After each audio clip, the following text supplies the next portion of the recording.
Hai, katanya pakai cara itu bisa buat ngelembutin rambut dan juga pakai bahan itu bisa buat rambut lebih mudah diatur, lebih lemas, lebih jatuh, bahkan rambut yang aslinya ngembang dan kasar sekaligus. Tapi emang iya ya, apakah bisa rambut yang aslinya kasar, kemudian juga ngembang dan berdiri, bisa lemas dan jatuh cuma dengan menggunakan bahan-bahan tertentu ataupun cara-cara tertentu? Intinya sih, jangan mudah percaya.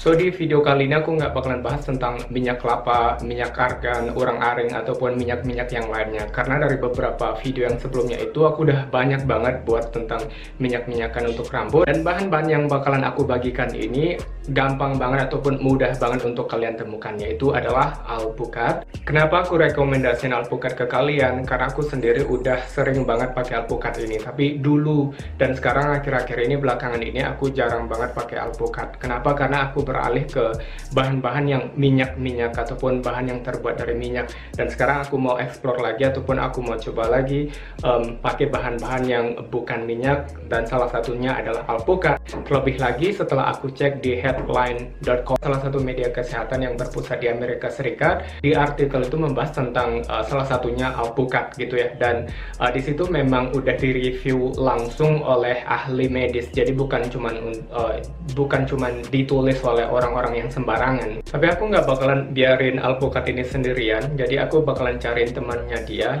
Madu, jadi aku udah masukin ke sini. Aku pakai madu yang kemasan kok, aku beli di minimarket gitu. Jadi karena aku masukin di sini karena aku nggak mau lihatin brandnya apa. Jadi kamu bisa pakai madu apa aja, dan selain madu kamu juga bisa pakai mungkin minyak kelapa atau mungkin lidah buaya ataupun liquid-liquid yang lain. Intinya sih ini gunanya untuk mencairkan si alpukat itu. Tapi kalau misalkan kamu ngerasa nyaman alpukat ini kamu pakai tanpa dicairkan atau ditambah dengan liquid yang lain, ya bisa aja. So ya, caranya kamu halusin alpukat tadi sampai betul-betul halus. Kamu bisa tumbuk aja atau kamu bisa pakai blender, dan ini aku udah halusin, ini halus banget. Kemudian kamu campurin aja ataupun kamu tambahin madu. Aku tambahin dikit aja, ini gunanya buat seperti aku bilang tadi, untuk mengencerkannya aja. Baru kamu mix ataupun blend dia sampai betul-betul blend gitu, sampai betul-betul ngeblend ataupun kecampur semuanya. So ya, sudah jadi. Sekarang waktunya kita untuk pakai. Ini aku bakalan pakai untuk masker, tapi sebelum itu aku mau infokan ke kalian bahwa ini bukan iklan.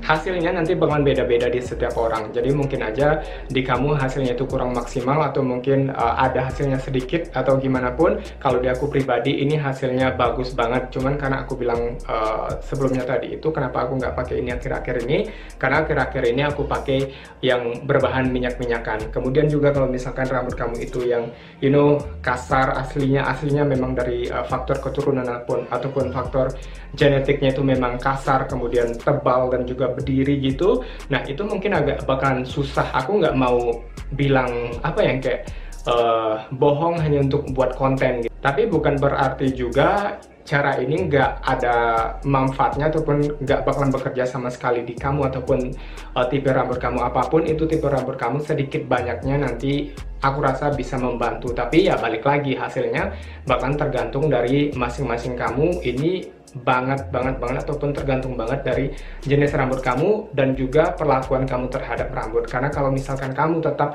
ngelakuin kebiasaan-kebiasaan yang merusak rambut dan kamu mau pakai bahan-bahan apapun, ya tetap aja hasilnya nggak bakalan maksimal. Jadi mulai dari sekarang stop untuk melakukan kebiasaan-kebiasaan yang merusak rambut. So ya, kita langsung aja aplikasikan ini ke rambut, dan terutamanya itu yang di ujung-ujungnya sini, karena itu yang paling membutuhkan nutrisi. Dan kemudian juga di kulit kepalanya, tapi aku saranin kalau untuk di bagian kulit kepala ini jangan yang terlalu yang terlalu banyak, karena takutnya nanti ada masalah jadi ketombe.